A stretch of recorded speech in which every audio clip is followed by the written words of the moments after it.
নাজলি এমনভাবে নাক মুখ কুঁচকে নিল যেন সত্যি নোংরা কিছু। আরিশ রাগে পারছে না নিজের চুল ছিঁড়ে ফেলতে। একটা মেয়ে এতটা বাচাল কিভাবে হয়? আরিশ সোফায় লাথি মেরে এই জায়গা ত্যাগ করতে চাইল। নাজলি বিড়বিড় করে দাঁত পেশে। রেপিস্ট একটা। আরিশ থেমে যায়, ঘাড় ঘুরিয়ে নাজলির দিকে তাকায়। নাজলি ঠোঁট ভিজে হতভম্ব হয়ে যায়। ও তো একদম কম আওয়াজে বলেছে, তাহলে এই লোক শুনলো কিভাবে? ওহ নাজলি, একটু ধীরে কথা বলে কি হয় তোর? এখন ঠেলা সামাল দে। আরিশ রাগ দেখালো না, নিজেকে সংযত করে বলে। রেপ মানে? নাজলি চট করে বলে। রেপ মানে ধর্ষণ। আরিশ দাঁত পিষে বলে। থাপড়িয়ে জবান বন্ধ করবো বেয়াদব। ধর্ষণ আর রেপ মানে আমি চিনি না। নাজলি ঠোঁটে হাসি ফুটিয়ে বলে। আপনি চিনেন? ধর্ষণ মানে বুঝলে রাতের অন্ধকারে ধর্ষককে সাহায্য করেন কিভাবে? আদৌ অনুমান করতে পারেন এটার মানে কি? আরিশ বাঁকা হাসি দিয়ে শার্ট ঠিক করে, চুলে আঙ্গুল ঠুকিয়ে পরিপাটি করে বলে। ধর্ষণ মানে জানতে চাও? জি বলুন। কর্তা একজন কর্ত্রীর ইচ্ছের বিরুদ্ধে গিয়ে হস্তে হস্ত রাখিয়া জোরপূর্বক কাপড় খুঁড়িয়ে একটা নির্দিষ্ট বিন্দুকে কেন্দ্র করে যে লম্বদণ্ড। নাজলি চেঁচিয়ে ওঠে, সোফা থেকে একটা বালিশ আরিশের দিকে ছুড়ে দিয়ে বলে। চুপ করুন অসভ্য লোক। আরিশ সরে যায়, বালিশ গিয়ে পড়ে সিঁড়ির কাছে। নাজলির অবস্থা দেখে নিজের ঠোঁট কামড়ে ধরে হাসি। নিকের ফোন পেতেই নাজলিকে আদেশ করে বলে। 5 মিনিটে ভেতরে রুমে আসবে, নয়তো যে কথাটা বলতে চেয়েছিলাম সেটা তোমার উপরে যাবে। নীরব হুমকি দিয়ে আরিশ উপরে চলে যায়। আরিশ চলে যেতে নাজলি ডিভানের উপরে বসে ঠোঁট ভেজায়, বিড়বিড় করে। নির্লজ্জতার লিমিট ছাড়াই লোকগুলো। মুখ নয় যেন অ্যাটম বোমা। এরা সব কয়টা এক ক্যাটাগরির। যাব না আমি উপরে, ক্রিমিনালের বাচ্চা। গভীর এক রজনী, রাতের অন্ধকার নিজেই একটি জীবন্ত সত্তা হয়ে নেমে এসেছে চারিপাশে। আকাশের বুকে তীব্র বজ্রপাত ছিন্নভিন্ন করে দিচ্ছে নীরবতার শেষ অবলম্বন। তুমুল বেগে ঝরে পড়া বৃষ্টি অদৃশ্য চাবুকের মতো আছড়ে পড়েছে মাটির আর ছাদের ওপর। বিদ্যুতের ঝলকানি ক্ষণিকের জন্য চারপাশকে উন্মোচন করে আবার গিলে ফেলছে অন্ধকারে। মেঘের গর্জন গভীর বুকফাটা শব্দে ঘোষণা দিচ্ছে প্রকৃতির অপ্রতিরোধ ক্ষমতা। বাতাসের তাণ্ডবে গাছপালা কেঁপে উঠছে, পাতার আর্তনাদে ভারী হয়ে উঠছে রাত। ভেজা মাটির গন্ধে বাতাস ঘন, শ্বাস নিলেই বুকের ভেতরে চাপ বা উত্তেজনা জমে। দূরের আলো নিভে গিয়ে চারিপাশে জন্ম নিচ্ছে এক রহস্যময় শূন্যতা।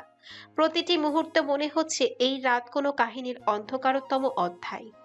জানালার কাছে বসে আছে এক অষ্টাদশী কন্যা। 2 ঘন্টা খরচ করে সে কয়েকটা চিঠি লিখেছে।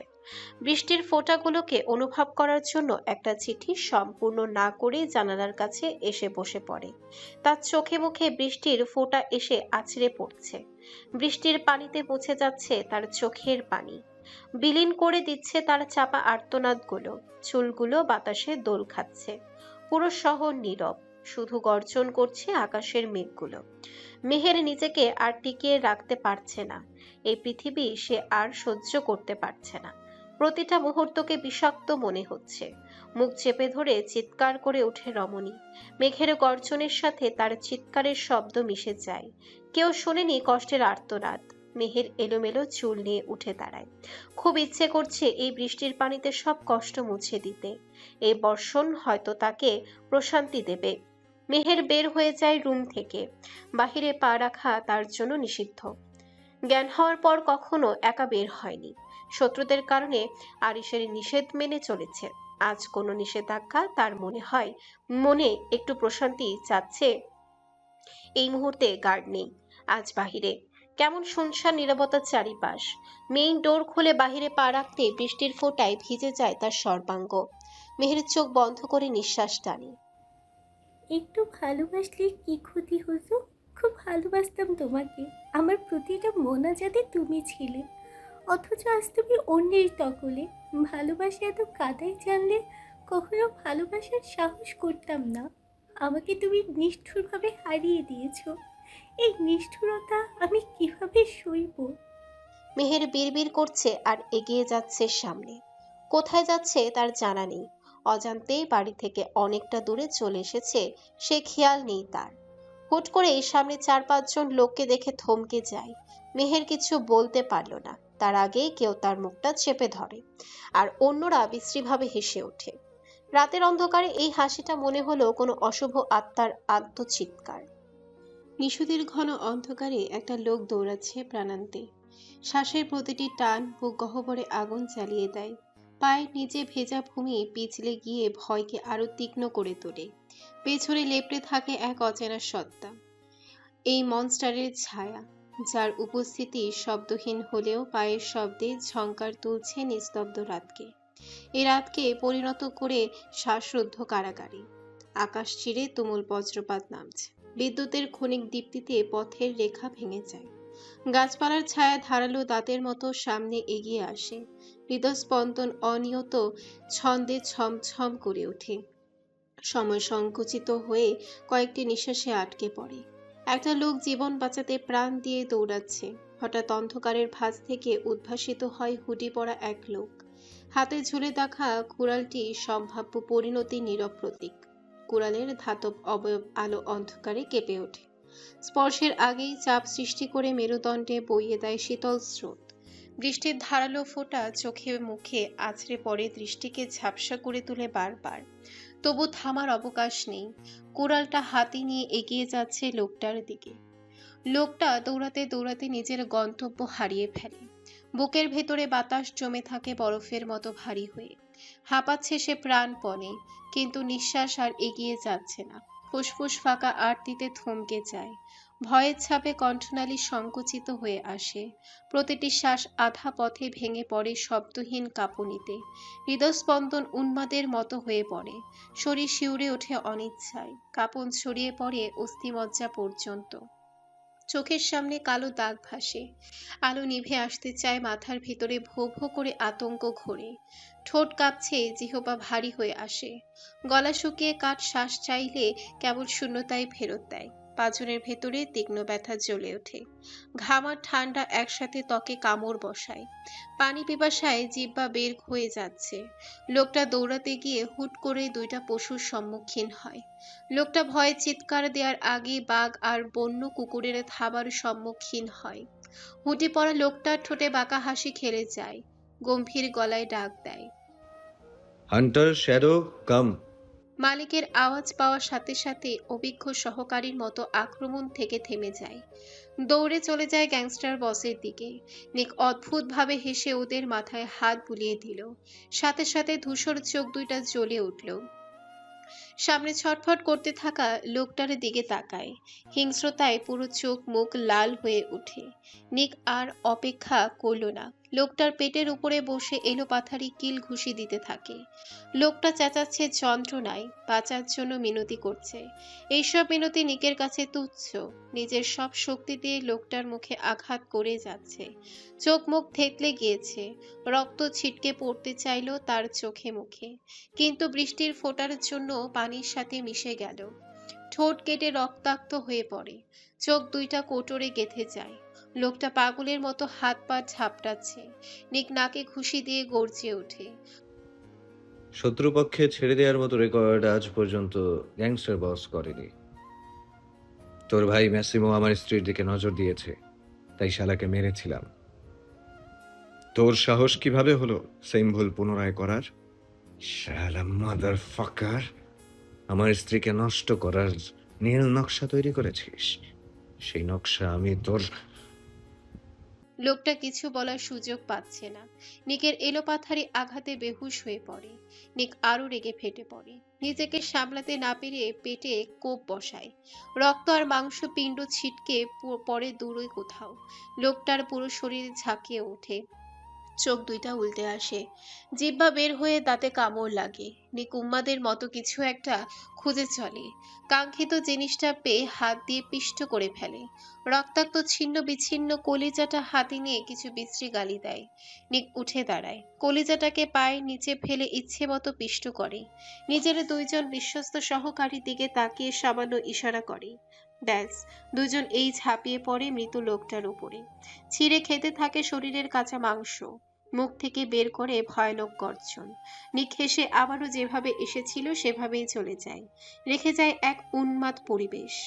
বাগানের গভীরতম আধারে দাঁড়িয়ে থাকা বাড়ির সামনে পাকা পথ ধরে হঠাৎ করে থামে গ্যাংস্টার বসের গাঢ় ধূসর গাড়ি।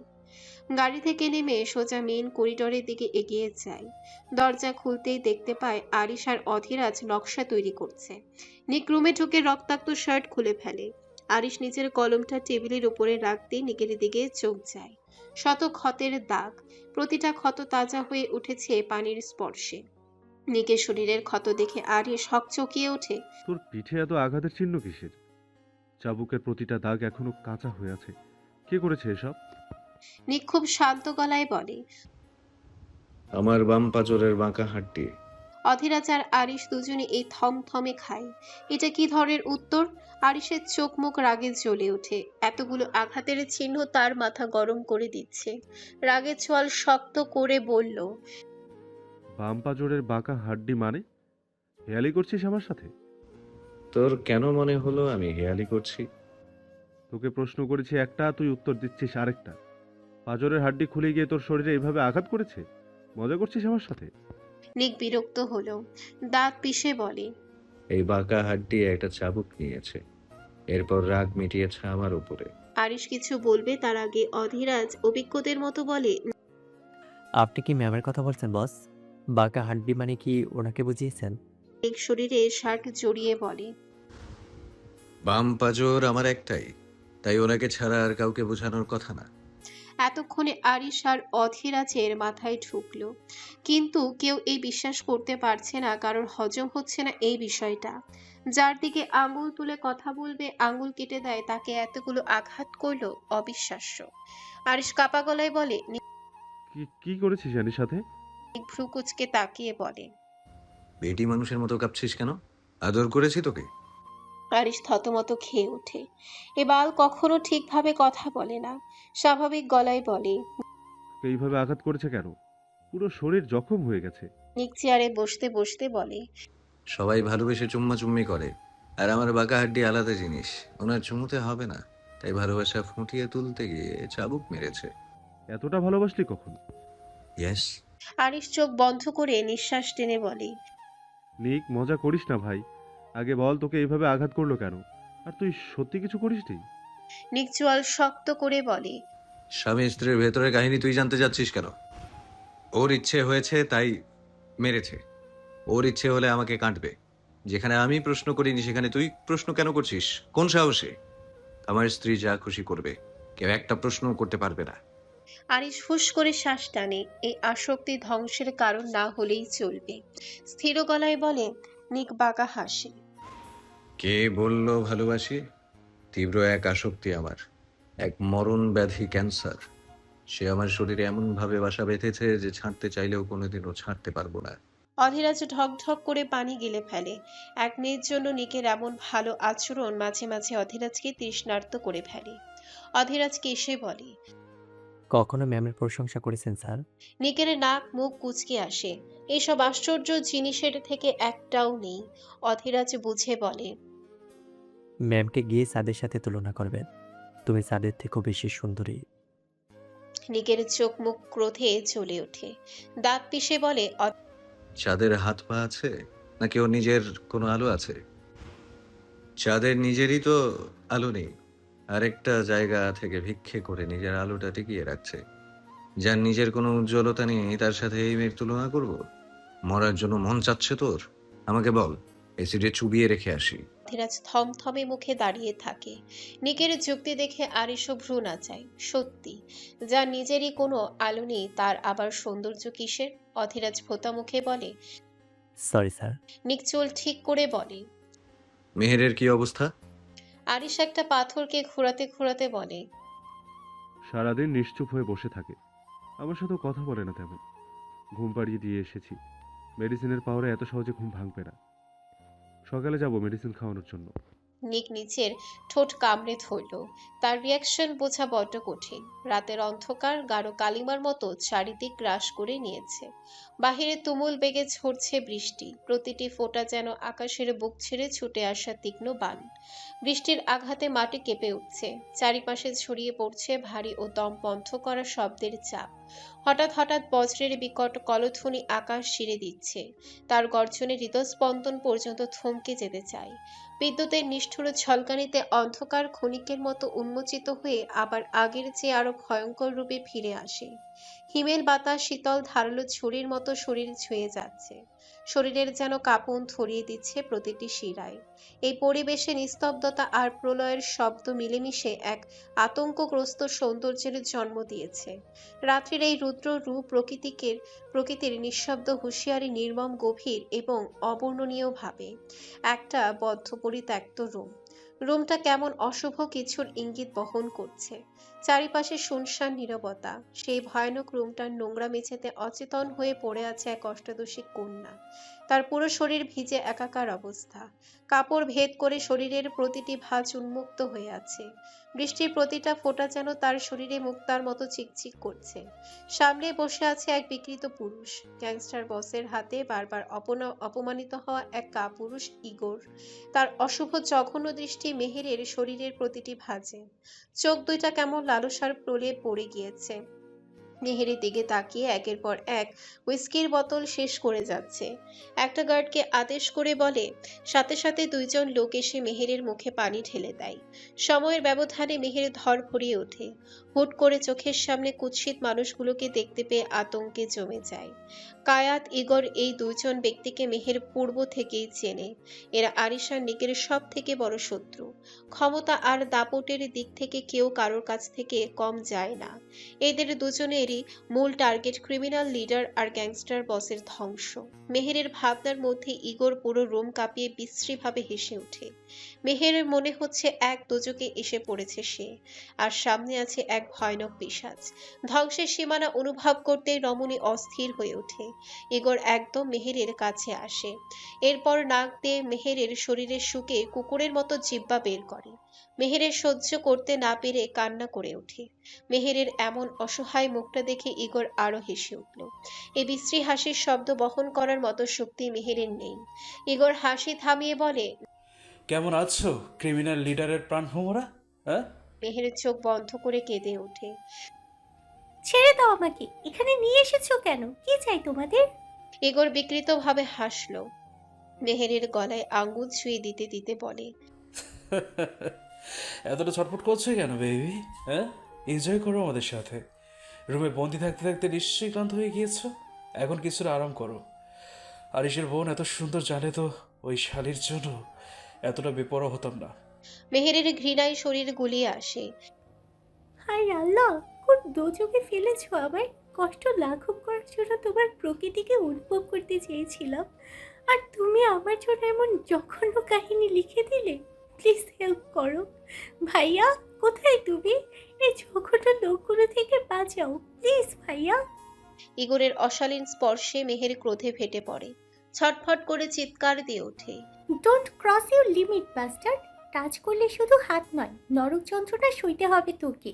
ভুলে যাচ্ছিস আমি কে, আমার পরিচয় কি? ছেড়ে দে আমাকে, কসম করে বলছি কাউকে কিছু বলবো না।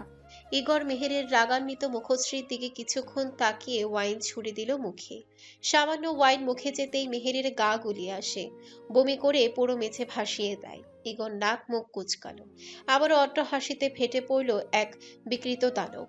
হাসতে হাসতে মেহেরের চারিপাশে ঘুরে ঘুরে বলে, তেজ দেখালে আরো নোংরা পরিস্থিতি তৈরি করবো। তোর সব থেকে বড় অপরাধ, তোর সাথে ওই দুই শুয়োরের বাচ্চার সম্পর্ক আছে। অবভিয়াসলি তোর কিছু হলেই তো আরিশ পাগলা কুকুর হবে। বোনকে হারিয়ে যখন উন্মাদ হয়ে উঠবে, তখন পরবর্তী প্রহার ওর উপর করব। এরপর ওকে মেরে ফেলে গ্যাংস্টার বস নিয়ন্ত্রণ হারা হয়ে পড়বে।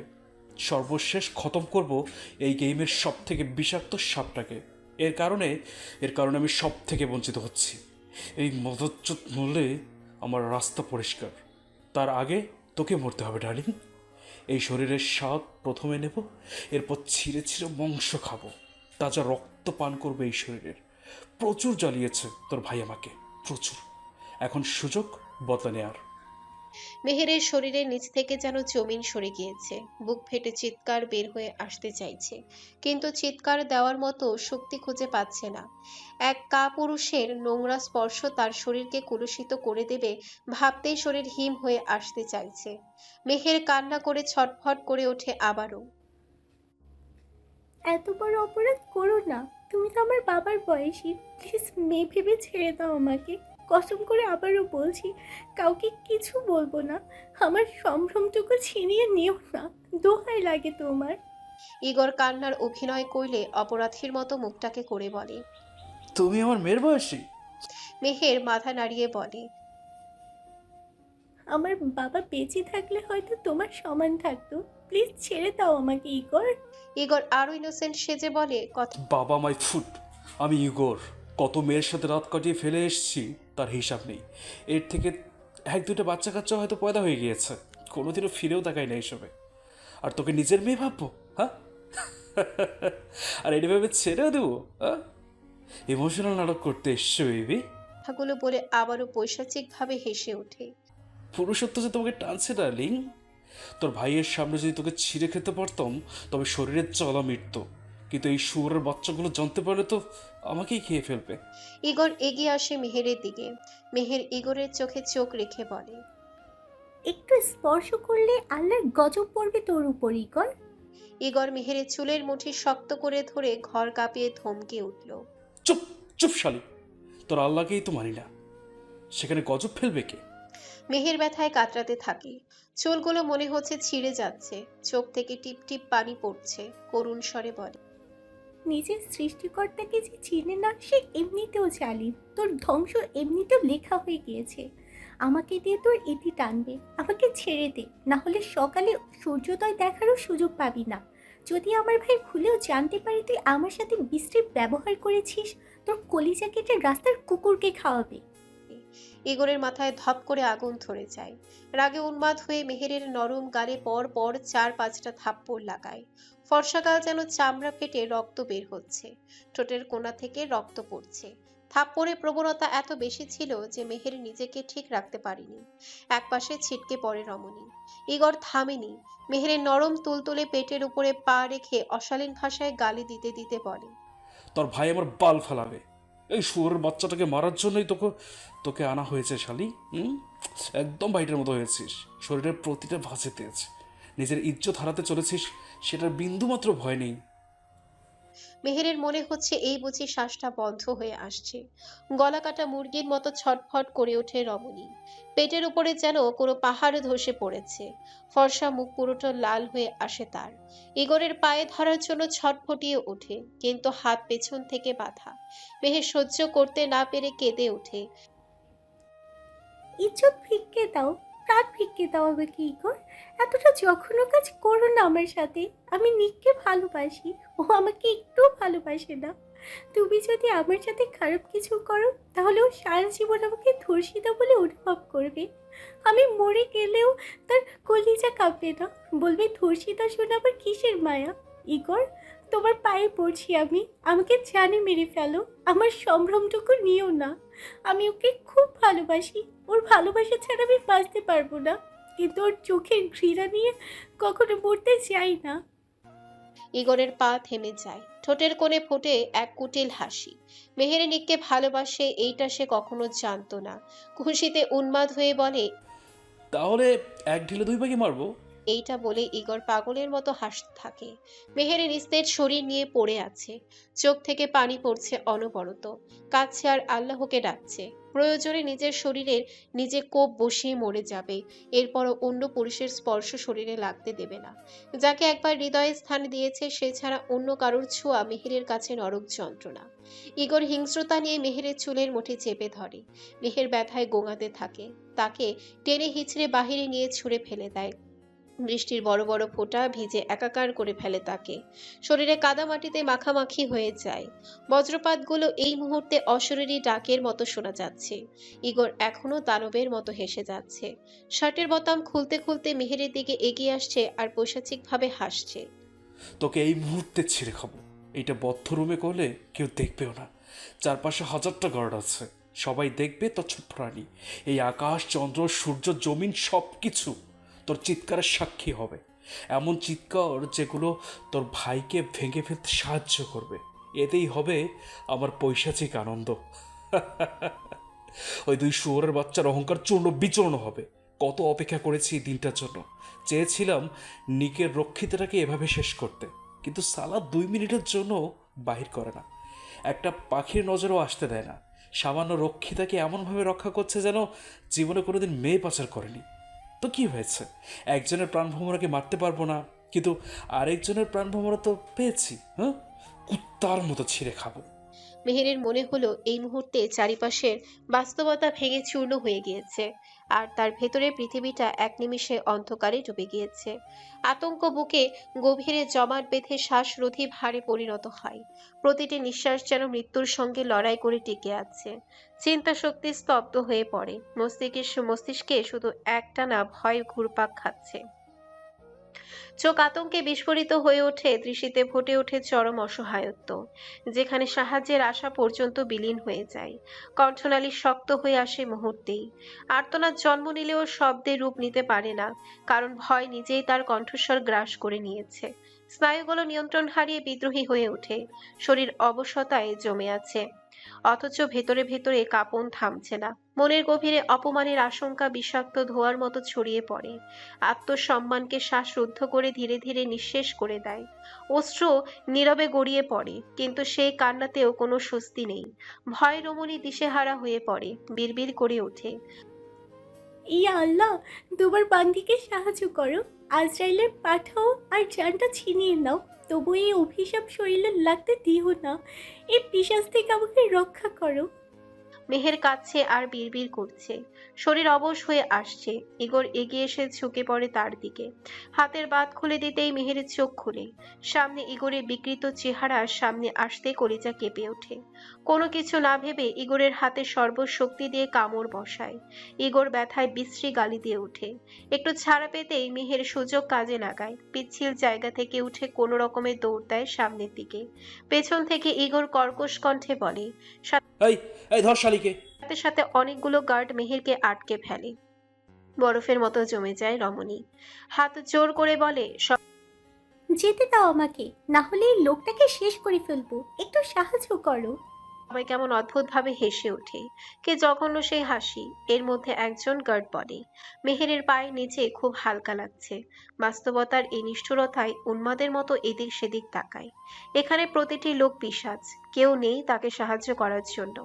আরিশের কথা মনে হতেই মেহেরের চুল খামচে ধরে চিৎকার দিয়ে ওঠে। এক নারীর এই চিৎকারের শব্দ যেন জমিন পর্যন্ত কাঁপিয়ে তুলেছে।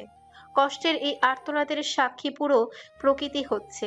মেহের চারিপাশে তাকিয়ে উন্মাদের মতো বলে, এই প্রকৃতিকে আমি প্রচুর ভালোবাসতাম, এখনো বাসি। প্লিজ আমাকে বাঁচাও।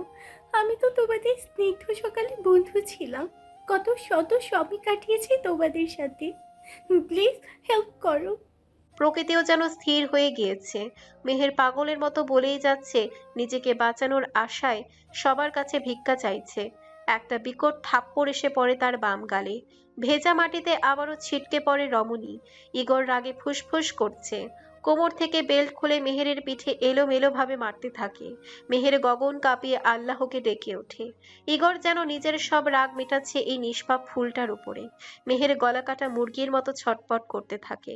আশেপাশে প্রতিটা বিষাক্ত পশু হেসে মজা নিচ্ছে। রক্তাক্ত হয়ে পড়ে মেহেরের শরীর, ঠোঁট কপাল ফেটে রক্ত পড়ছে। বুক থেকে ওড়না সরে গেলে দুর্বল হাত দিয়ে জড়িয়ে নেয়। নিথর দেহটা যেন মাটির সাথে মিশে যাচ্ছে, এক একটা আঘাত বজ্রের সাথে তাল মেলাচ্ছে। মেহের কেন জানি অজান্তেই হাসলো। এইটা ভেবে খুশি লাগলো, বেল্ট দিয়ে মেরে ফেলুক, তবুও তাকে চরিত্রহীন না করা হোক। মেহেরের ছটফটানো কমে যায়, ঠোঁটের মৃদু হাসি দেখে ইগর থেমে যায়। সামান্য ভয় ঢুকে মনে, তবে এই হাসিটা তার ব্যক্তিত্বে আগুন ধরিয়ে দিচ্ছে। রেগে বেলটাকে দূরে কোথাও ছুঁড়ে ফেলে দেয়। হিংস্রতার দাপটে গর্জে ওঠে, এই শালি কাদার বদল হাসছে কেন? হ্যাঁ, পাগল হয়ে গিয়েছে? হ্যাঁ, মায়াজাল ফেলেছিস? তবে শোন, ইগোর এইসব মায়াজালে আবদ্ধ হয় না, তোকে ভেঙ্গেই আমি শান্ত হব। মেহের নিথর শরীরটা নাড়াচাড়া করতে পারছে না। বৃষ্টির ফোঁটাতে রক্তগুলো পরিষ্কার করে দিচ্ছে। বৃষ্টি স্নাত নিশুতির রাতে অন্ধকার নেমে আসে অচলিত শাসনের মতো হয়ে উঠেছে। আকাশে প্রতিটি ফোঁটা দণ্ডা দেশের সিলমোহর। কাদামাখা ভূমিতে মেহের ছটফট করছে। মাটি এক আঠালো কারাগার, যা পা ও ইচ্ছাকে একসাথে গ্রাস করে। মেহেরের শ্বাস প্রশ্বাস অনিয়ত ছন্দে কেঁপে উঠেছে।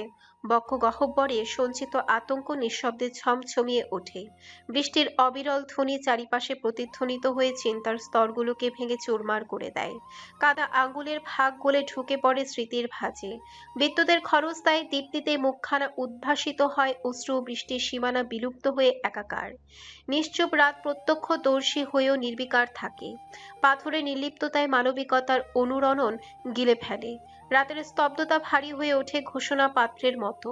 ভাগ্যের নির্মম পরিহাস খুবই ভয়ানক। যে রমণী কোনোদিন একটা থাপ্পড়ের আঘাত সহ্য করেনি, সে আজ চাবুকের আঘাত সহ্য করেই যাচ্ছে। চিৎকার করে কাঁদছে, কিন্তু কেউ শুনছে না।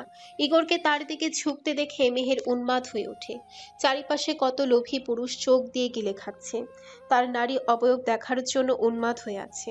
এই মুহূর্তে মেহের কাঁদতে কাঁদতে গলা ভেঙে ফেলেছে, অথচ কোনো সমাধান মিলছে না। কাটা রক্তাক্ত ঠোঁট নিয়ে বলে, মিনতি করছি ইগর, ছেড়ে দাও আমাকে, এত বড় ক্ষতি করো না আমার। ইগর শক্তভাবে গলা চেপে ধরে বলে, তোকে মেরে সবগুলোকে আমার পায়ের নিচে এনে ফেলবো। এই বলে ইগর মেহেরের জামার এক অংশ টান দিয়ে ছেড়ে ফেলে। খামচির সাথে সাথে নরম মাংসপিণ্ড থেকে রক্ত বের হয়ে আসে। মেহের জমিন ফাটিয়ে চিৎকার দিয়ে ওঠে, দিশেহারা হয়ে উন্মাদের মতো কেঁদেই যাচ্ছে। ইগর আরো এক টানে অপর পাশ ছিঁড়ে ফেলে। ভেতরে অন্তর্বাস দৃশ্যমান হয়ে ওঠে। অতিশোকে মেহের পাথর হয়ে ওঠে। মুহূর্তে কান্না করা বন্ধ করে দেয় সে। একটু পর তাকে পুরো বস্ত্রহীন করে ফেলা হবে। এরপর সবগুলো কাপুরুষ তার দিকে তাকিয়ে গিলে খাবে।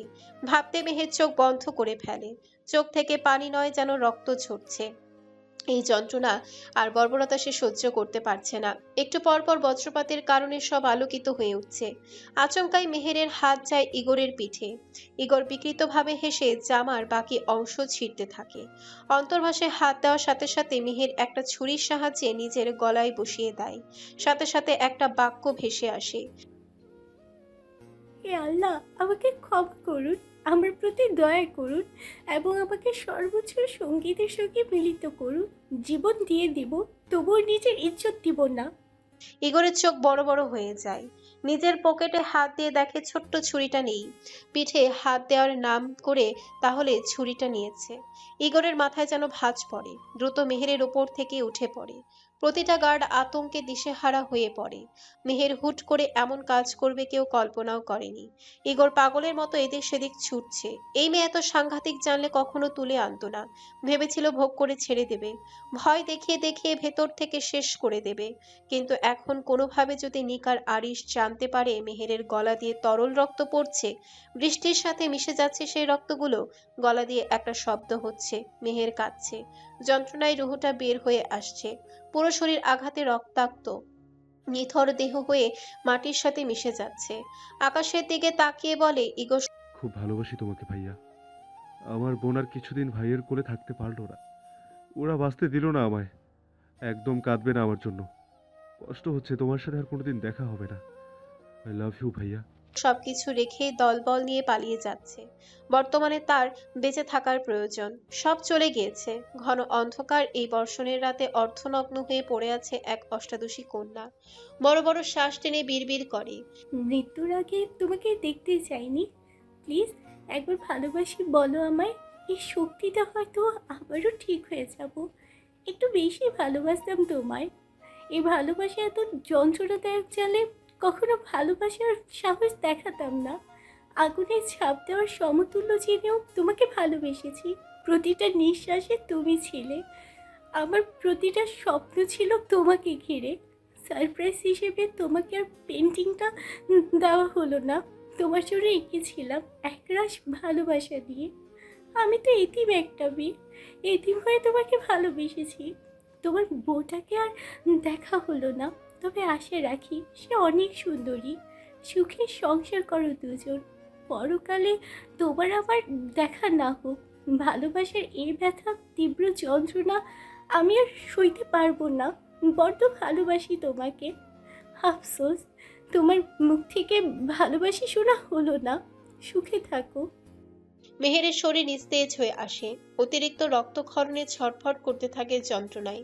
তীব্র ব্যথায় গোঙাতে থাকে। একটা পাখিও যেন চারিপাশে নেই। হসপিটালে নিয়ে যাওয়ার মতো কেউ নেই। ভাগ্যের উপরে সব ছেড়ে দিয়ে মেহের চোখ বন্ধ করে ফেলে। একটা সময় শ্বাস ধীরে ধীরে কমে আসতে থাকে। অধীরাজ গাড়ির মধ্যে থেকে তানভীকে ফোন দেয়।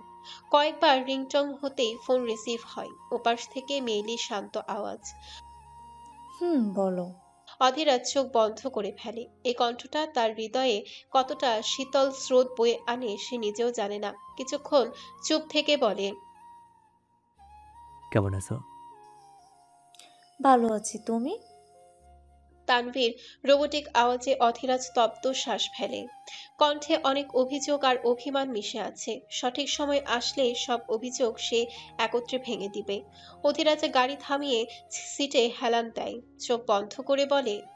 ভালো নেই। তানভীর খুব শান্ত সুরে বলে, অসুস্থ হলে মেডিসিন নাও। যদি বলি এই রোগীর মেডিসিন আমার কাছে নেই। রাজ, হেয়ালি করো না, এমনিতেই চিন্তায় থাকি তোমাকে নিয়ে, এভাবে চিন্তায় ফেলে কি মজা পাও তুমি? অধীরাজ গম্ভীর হাসলো, চাপা গলায় বলে। তোমাকে খুব দেখতে ইচ্ছে করছে তানবি, একটু নিচে আসবে? তানভীর শোয়া থেকে লাফিয়ে ওঠে, চিন্তিত গলায় বলে। তুমি বাসার নিচে? হুম, তোমাকে দেখে চলে যাব। তানভীর ছটপট গলায় বলে। মামা বাসায় আছে, এখন বের হলে বিশ্রী একটা পরিবেশ সৃষ্টি হবে। অধীরাজ তপ্ত শ্বাস ফেলে বলে। আমি আসবো? কিভাবে? ব্যালকনির দরজাটা খুলে রাখো। দেয়াল দিয়ে উঠবে? হ্যাঁ। তানভীর অধৈর্য হয়ে বলে। এই 4 দিন যখন না দেখে থাকতে পেরেছো, আজ রাতটাও পারবে। কষ্ট করে মানিয়ে নাও, প্রমিস করছি কাল দেখা করব। অধীরাজের চোখ মুখ শক্ত হয়ে ওঠে। একটু দেখতেই এসেছিল, এভাবে রিজেক্ট করাটা সহ্য হলো না। দেখা করার ইচ্ছে থাকলে 7 সমুদ্র পার করেও আসা যায়। অধীরাজ ঠিক বুঝতে পেরেছে ইচ্ছাকৃতভাবে আসেনি। তানভীর নরম সুরে বলে। খেয়েছো তুমি? না। অধীরাজের গম্ভীর কণ্ঠ। তানভীর সেসবে পাত্তা না দিয়ে বলে।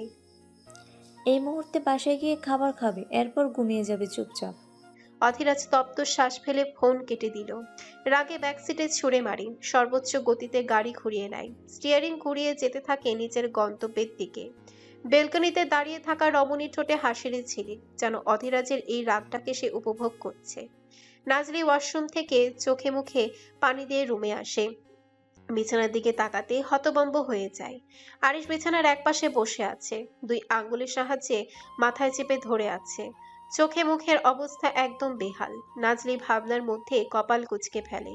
এই লোক এই রুমে কেন এত রাতে? সন্দেহের রেশ ধরে নাজলি এগিয়ে যায়। আরিশের দৃষ্টি আকর্ষণের জন্য গলা খাকারি দেয়। আরিশ মাথায় হাত রেখে ভারী গলায় বলে। তোমার মতো কুম্ভকর্ণের উপস্থিতি 10 মাইল দূর থেকেও বোঝা সম্ভব। কষ্ট করে আর গলা খাকারি দিতে হবে না। নাজলি কুঁচকে যাওয়া ভ্রু সোজা হয়ে আসে। তাকে কুম্ভকর্ণের সাথে তুলনা করলো। রাগে নাজলির দাঁত পিষে বলে। ভালো কথা মুখ দিয়ে বের হয় না, তাই না? আরিশ এবার তাকালো নাজলির দিকে, ভ্রু নাচিয়ে বলে। জন্মসূত্রে আমার অস্তিত্বে কোনো ভালো জিনিস নেই। ভালো কিছু বলা আমার জন্য কষ্টদায়ক। নাজলি চুপ হয়ে যায়, ঠোঁট ভিজিয়ে চুল ঠিক করে বলে। এত রাতে আপনি আমার রুমে কি করছেন? আরিশ চারিপাশে তাকায়, কাঁধ নাড়িয়ে বলে। অন্য মেয়ের রুমে যাব এমনটা আশা করেছিলে? জাহান্নামে যান, তবুও এই রুম থেকে বের হন। আরিশ বাঁকা হাসলো। জাহান্নামে গেলেও তোমাকে সাথে করেই নিয়ে যাব, চিন্তা করো না। নাজলি নিজেকে নিয়ন্ত্রণে রাখার চেষ্টা করে, বিরক্তিকর কণ্ঠে বলে। ভিক্ষুকের মতো আমার পিছন পিছন ঘুরছেন কেন? আরিশের সোজা উত্তর। তুমি বড় লোক তাই। নাজলি চুপ হয়ে যায়। সে বড়লোক এইটা বলে কি অপমান করলো? শান্ত গলায় বলে। উত্তর কিন্তু দেননি। এই রুমে এসেছেন কেন? আরিশ এবার উঠে দাঁড়ায়, চোখ মুখ শক্ত করে বলে। রুম আমার, বাড়ি আমার। কোন রুমে যাব সেটা কি তোমাকে জিজ্ঞেস করে যেতে হবে? নাজলি থতমত খেয়ে তাকায়, কিন্তু কথাটা হজম করতে কষ্ট হচ্ছে। চোয়াল শক্ত করে চোখে চোখ রেখে বলে। যখন এটা আপনার বাড়ি, আপনার রুম, তাহলে বাইরের লোক থাকার কোনো রাইট নেই। আপনার মতো ক্রিমিনালের সাথে এক রুমে থাকার কোনো ইচ্ছে নেই আমার। নাজলি কথাটা বলে দরজার দিকে এগিয়ে যায়। পেছন থেকে আরিশ খপ করে বাম হাতটা শক্তভাবে চেপে ধরে। নাজলি পেছনে তাকানোর সুযোগ পায়নি, তার আগে চোখের পলকে দেয়ালের সাথে চেপে ধরে। শক্ত দেয়ালের সাথে ধাক্কা খেতেই ব্যথায় মৃত আর্তনাদ করে ওঠে। আরিশ পিঠ গলিয়ে পেছন থেকে হাত চেপে ধরেছে। নাজলি ব্যথায় চোখ মুখ খিচে ফেলে, চোখ থেকে পানি ফেলে মনের অজান্তেই। নাজলি ছটফট করে ওঠে। ছাড়ুন, আমার লাগছে। আরিশের রাগান্বিত কণ্ঠস্বর। কেন? বাড়ি থেকে বের হয়ে যাবে না? নাজলির চোখ লাল হয়ে আসে। আরিশের চোখে চোখ রেখে বলে, চলেই তো যাচ্ছিলাম, আটকেছেন কেন? পা দুইটা ভেঙে গলায় ঝুলিয়ে দেব। এত তর্ক করতে ভয় লাগে না? কাকে ভয় পাবো? আপনার মতো ক্রিমিনালকে ভয় পেয়ে নিজের ইজ্জতের রফাদফা করতে চাই না। জঙ্গলি মেয়ে তুমি, কলিজা পেছনে নিয়ে ঘুরে বেড়াও। নাজলির কেন জানি হাসি পাচ্ছে, হাতে অসহ্য ব্যথা, চোখে পানি টলমল করছে, অথচ ঠোঁটে মৃদু হাসি ফুটিয়ে বলে, আপনি মূলত কি চাচ্ছেন বলুন তো? প্লিজ খোলাসা করুন সব কিছু। আপনার এমন ব্যবহার নিতে পারছি না। কথার মধ্যেই নাজলি চোখ মুখ শক্ত করে ফেলে, সামান্য খ্যাপা কণ্ঠে বলে, জীবনের সবচেয়ে বড় ভুল ছিল আপনার সাথে পরিচিত হওয়া। সেদিন আপনাকে চুক্তির অফারটা করা আমার জীবনের চরম ভুল। যদি আমি সেদিন এই পদক্ষেপ না নিতাম তাহলে অন্তত আপনার মতো ক্রিমিনাল আমার পিছনে আসার সুযোগ পেত না।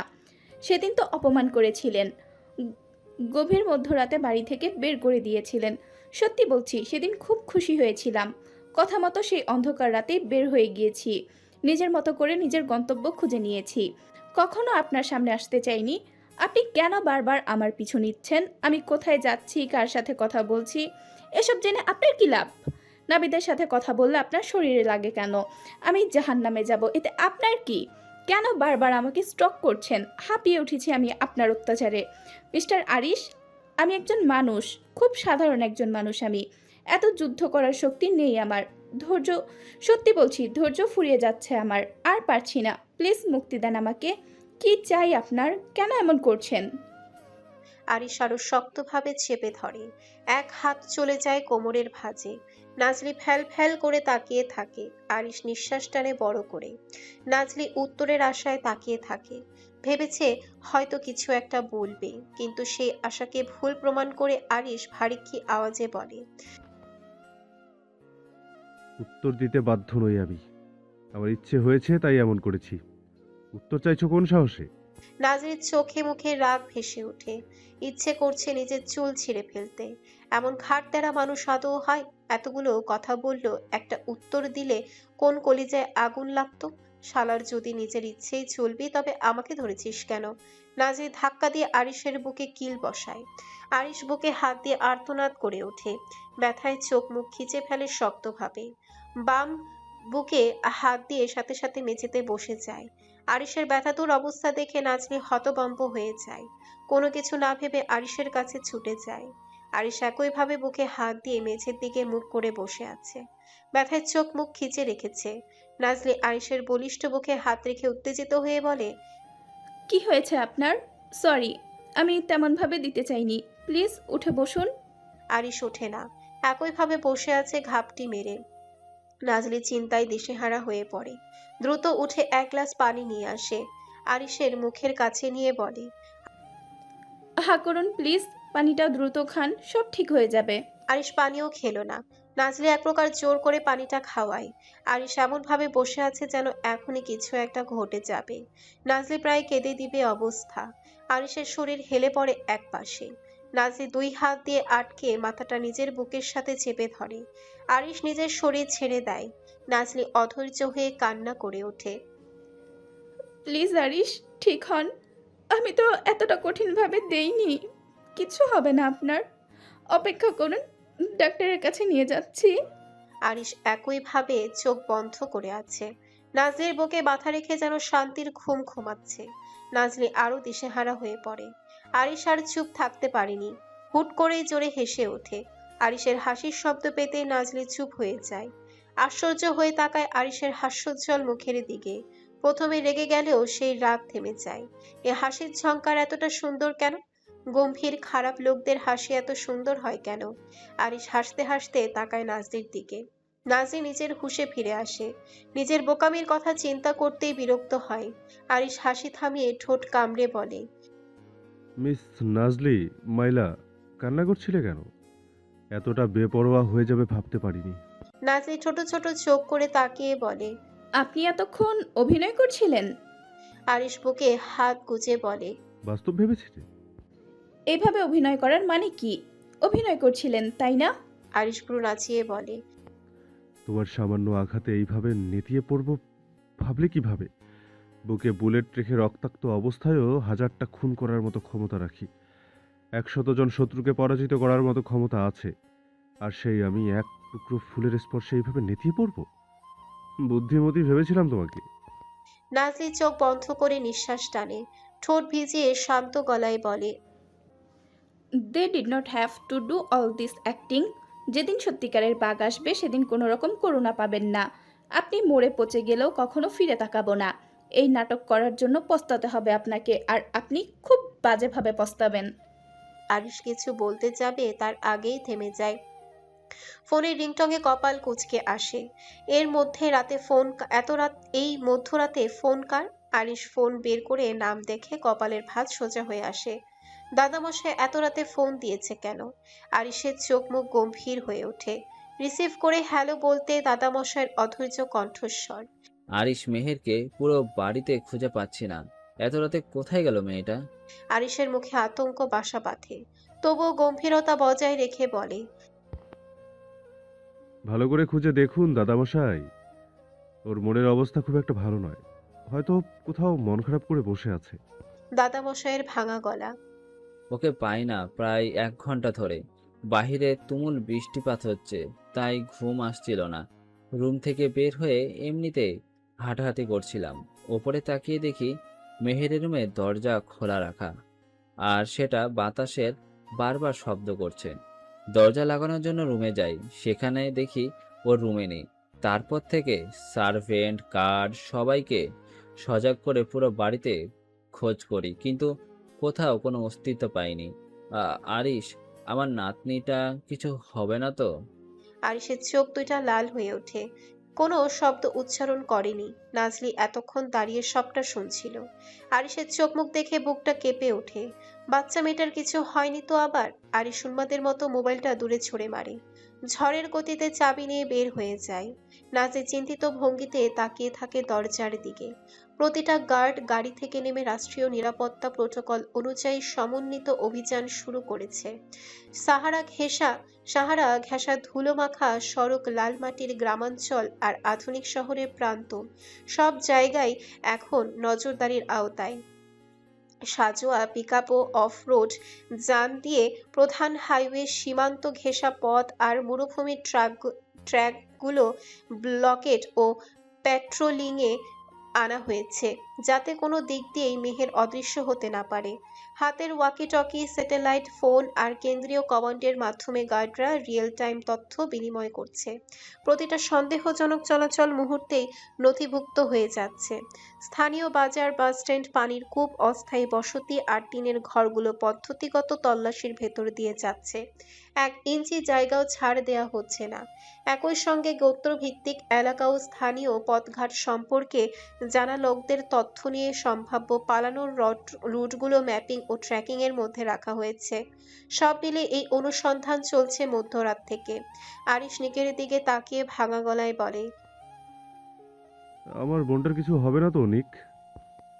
অধীরাজের যেন কষ্টে বুকটা ছিঁড়ে যাচ্ছে। আরিশকে এর আগে কখনো এতটা দুর্বল দেখেনি সে। মেহেরের দুষ্টুমিগুলো বারবার চোখের সামনে দিয়ে ভাসে উঠছে। মেহের ছোটকালে অধীরাজকে টেনে নিয়ে নিজের পাশে বসাতো, এরপর অধীরাজের হাত টেনে নিয়ে নিজের হাতের সাথে মেলাতো, ভাবুক হয়ে বলতো। তোমার রং এত ব্ল্যাক কেন ধীরাজ ভাই? তুমি আমার মতো ফর্সা হলে না কেন? দেখো আমি কত কিউট, একদম প্রিন্সেসের মতো। অধীরাজ হেসে চুমু খেয়ে সম্মতি জানাতো। ব্যাস, খিলখিল করে হেসে উঠতো বাচ্চা মেয়েটা, যার মিষ্টি হাসির ঝংকারে কাঁপিয়ে তুলতো আরিশের মতো একজন হার্টলেস ব্যক্তির হৃদয়। চোখে হারাতো নিজের বোনকে। মেয়েটার কিছু হয়ে গেলে কি করে সহ্য করবে? চিন্তায় অধীরাজ অস্থির হয়ে ওঠে। নিক আরিশের ফ্যাকাশে মুখের দিকে তাকিয়ে বলে। শান্ত হ আরিশ, কিছু হয়নি মেহেরের। কিন্তু আমার বোনটাকে তো এখনো খুঁজে পেলাম না নিক। কিছু না হলে কোথায় গেল? কখনো যাতে একা বের না হয় সেটা নিষেধ করেছি। মেহের তো আমার প্রতিটা নিষেধ মেনেই বড় হচ্ছে, তাহলে আজ কেন রুমে আমার বোন নেই? আমি আর অপেক্ষা করতে পারছি না নিক। আমার পাথর হৃদয়টা কাঁপছে। কি করব আমি? আরিশ কথাগুলো বলে চোখ বন্ধ করে ফেলে। নিক গাড়ি থেকে বের হয়ে যায়, কপালে হাত রেখে এদিক সেদিক তাকায়। পাশে ঘন জঙ্গল, সব জায়গা খোঁজা হলেও জঙ্গলের কথা সে ভুলেই বসেছিল। নিক সামনে দাঁড়িয়ে থাকা গার্ডদের উদ্দেশ্যে গর্জন করে ওঠে। Everyone, surround the jungle. Then carry out a precise operation inside it. নিকের আদেশ পেতেই ঝড়ের গতিতে সবাই জঙ্গলের ভেতরে এগিয়ে যায়। নিক গাড়িতে বসে অধিরাজকে বলে। জঙ্গলের ভেতরে চলো ধীরাজ, ফাস্ট। অধিরাজ স্টিয়ারিং ঘুরিয়ে অধৈর্য হয়ে বলে। এই জায়গার কথা বলেই বসেছিলাম। আরিশা একদম চুপ হয়ে আছে, অনুভূতিহীনভাবে বাহিরে তাকিয়ে আছে। এক এক করে জঙ্গলের ভেতরে সবাই প্রবেশ করে। দাদামশাই হার্ট অ্যাটাক করেছে কিছুক্ষণ আগে, ওনাকে চিকিৎসা কেন্দ্রে পাঠানো হয়েছে। সাথে গার্ড সহ তানভি রয়েছে। চারিদিকে যেন জন্ম মৃত্যুর এক অদ্ভুত লড়াই চলছে। সবার চোখে দুশ্চিন্তার এক উন্মাদ ছাপ। জঙ্গলটি প্রকৃতির এক অপ্রবেশ্য দুর্গের মতো দাঁড়িয়ে আছে। ঘন পাতার আবরণে সূর্যালোক স্তব্ধ, বাতাসও ভারী হয়ে আছে এই মুহূর্তে। চারিদিকে নীরবতা চাপা আতঙ্কে পূর্ণ। লতাগুল্ম, কাটাঝোপ ও প্রাচীন বৃক্ষের গুড়িতে পথচিহ্ন সম্পূর্ণ বিলুপ্ত হয়ে আছে। ফলে প্রতিটি পদক্ষেপে অনিশ্চয়তা ও সতর্কতার সঙ্গে গ্রহণ করতে হচ্ছে। বৃষ্টির কারণে ভেজা মাটি, পচা পাতার গন্ধ এবং দূরবর্তী অচেনা শব্দ জঙ্গলটিকে আরো রহস্যময় ও শ্বাসরুদ্ধকর করে তুলেছে। এই ঘন অরণ্যের ভেতরেই মেহেরকে খুঁজে চলছে সবাই, আর সময় প্রতিটি ক্ষণ দুশ্চিন্তাকে বহুগুণে বাড়িয়ে দিচ্ছে। উৎকণ্ঠায় সবার দৃষ্টি স্থির হয়ে আছে, কিন্তু মন অস্থিরভাবে চলছে। সবার হৃদস্পন্দন ত্বরান্বিত বেগে চলছে। কোনো ক্ষীণ সাড়া পেলেই আশার আলো জ্বলে উঠছে, আবার নিভে যাচ্ছে। প্রতিটি গার্ড তন্ন তন্ন করে অনুসন্ধান চালাচ্ছে। ঝোপের আড়াল, গাছের ফাঁক, শুকনো খালের ধার, 1 ইঞ্চি জায়গাও অবহেলায় ফেলে রাখা হচ্ছে না। সুশৃঙ্খল কৌশলে কেউ সামনের পথ পর্যবেক্ষণ করছে, কেউ পাশের অঞ্চল স্ক্যান করছে, কেউ পেছন থেকে যোগাযোগ ও নিরাপত্তা নিশ্চিত করছে। চোখে তীক্ষ্ণ মনোযোগ, কানে অতি সংবেদনশীল সতর্কতা, আর মনে অটল দায়িত্ববোধ। সবার অনুসন্ধান চলছে নিরবিচ্ছিন্নভাবে। অরণ্যের গভীর স্তব্ধতার ভেতর হঠাৎ করে গ্যাংস্টার বসের গাড়িটা থেমে যায়। আর এর সামনের দিকে তাকিয়ে বলে। এই পুরাতন বাড়িটার ভিতরে ঢোকা দরকার। অধীরাজ সেদিকে তাকিয়ে বলে। স্যার, এটা পরিত্যক্ত এক বাড়ি। এখানে হয়তো বহু বছর আগে সন্ন্যাসীদের বসবাস ছিল। মেহের এখানে আসবে কিসের জন্য? আরিশ অধৈর্য হয়ে গাড়ি থেকে নেমে যায়। নিকের পায়ে শক্ত কালো শুজ, শুকনো পাতার উপর দিয়ে এগিয়ে যায়। কিছু পথ এগিয়ে যেতেই 2 কদম পিছিয়ে যায় সাথে সাথে। মাটিতে রক্ত মিশে আছে। বৃষ্টির কারণে সব মুছে গেলেও আবছা রক্তের বড় বড় টুকরো মাটির সাথে লেগে আছে। নিকের পা দুইটা যেন অসাড় হয়ে আসছে। শুকনো ঢোক গিলে এগিয়ে যায় আরো সামনে। প্রতিটা কদমে হৃদস্পন্দন বেড়ে যাচ্ছে। রক্তের প্রতিটা ফোঁটাকে কেন্দ্র করে চলছে গ্যাংস্টার বসের নীরব পদচারণ থেমে যায়। পায়ের নিচ থেকে যেন জমিন সরে গিয়েছে। অর্ধনগ্ন মেহেরের লাশ দেখে সাথে সাথে চোখ বন্ধ করে ফেলে। হৃদয়ের ভেতর থেকে বেরিয়ে আসে এক মৃদু শব্দ। আল্লাহ। আরিশ চারিপাশে দেখে, নিকের দিকে এগিয়ে যায়। পেছন পেছন অধীরাজও যায়। নিককে দাঁড়িয়ে থাকতে দেখে আরিশ দৌড় দেয়। নিকের কাছে গিয়ে কিছু বলবে, তার আগেই ভাষা থেমে যায়। সামনে নিজের বোনের অর্ধনগ্ন শরীর দেখে অনেকটা পিছিয়ে যায়। নিক অপেক্ষা করলো না, শরীর থেকে ব্লেজারটা খুলে মেহেরের শরীরের ওপর রেখে দেয়। মেহেরের খোলা চোখের দিকে তাকাতেই শক্ত বুকটা মুচড়ে ওঠে। নিক দীর্ঘ শ্বাস ফেলে ডান হাতের সাহায্যে চোখ বন্ধ করে দেয়। অতিরিক্ত ঠান্ডার কারণে গলার কাটা স্থানটা সাদা হয়ে গিয়েছে। শরীর থেকে সব রক্ত যেন শেষ হয়ে গিয়েছে। পুরো মুখ একদম সাদা দবদবে হয়ে আছে। 2 গালে থাপ্পড়ের দাগ অনেকগুলো। ঠোঁট কেটে কেমন ক্ষত হয়ে আছে। শরীর যেন কোনো রক্তবিন্দু নেই।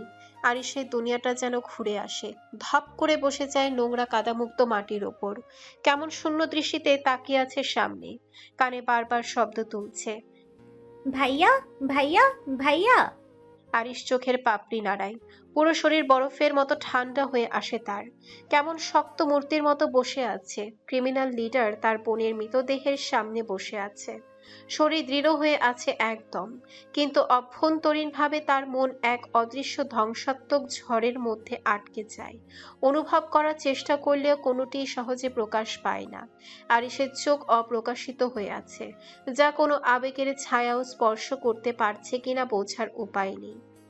সে দৃষ্টির ভেতরে ভেতরে চাপা যন্ত্রণার বসবাস, গভীর শূন্যতার এবং নিঃশব্দ ক্রন্ধনের বহিঃপ্রকাশ বহন করছে।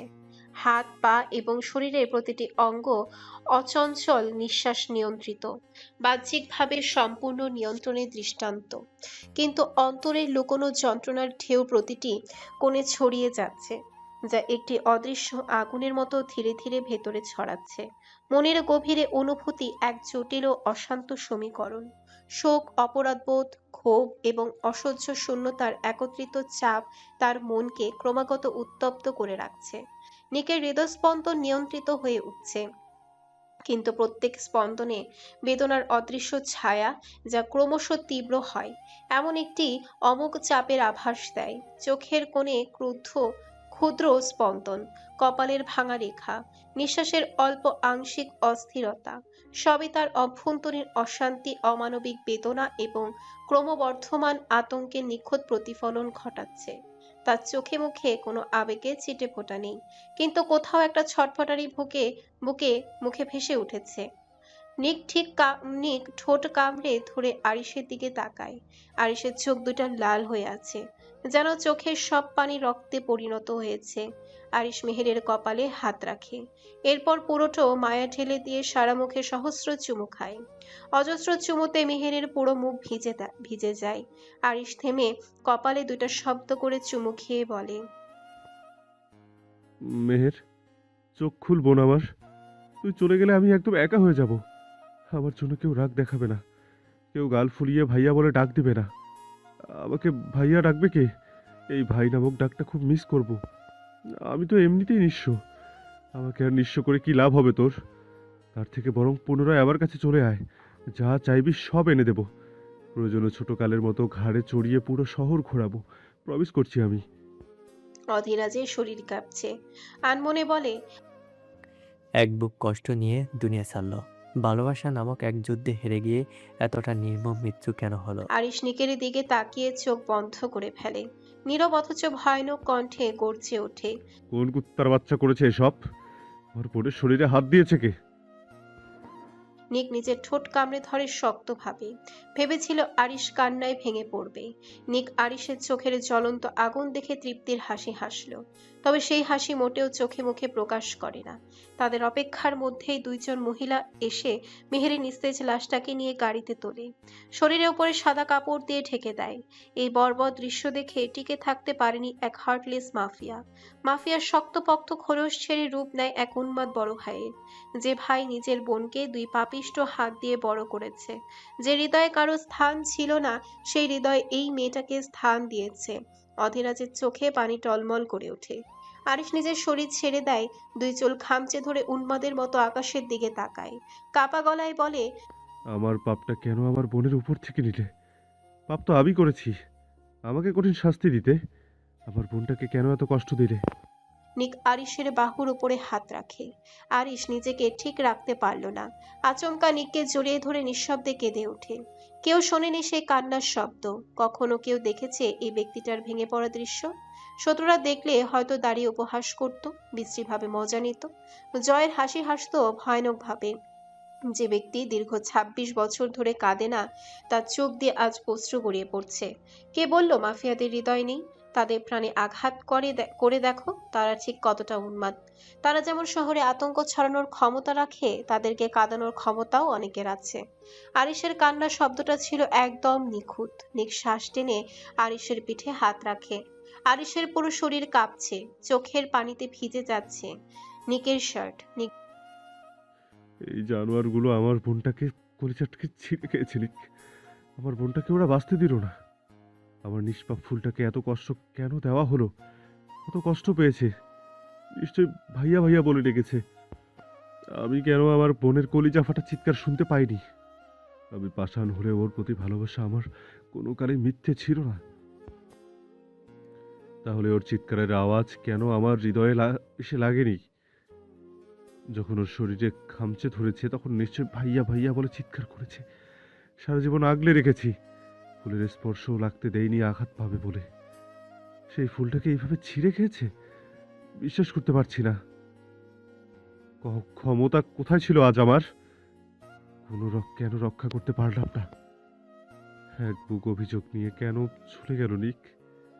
ভাই হিসেবে আমি আজ পরাজিত, অসহায়। গম্ভীর গলায় বলে। শান্ত হ, মেহেরকে রেপ করা হয়নি। আরিশের কথা থেমে যায়। কপালে ভাঁজ ফেলে তাকায় নিকের দিকে। কপাল কুঁচকে বলে, মানে শিওর হচ্ছিস কিভাবে? নিক ভ্রু নাচিয়ে বলে,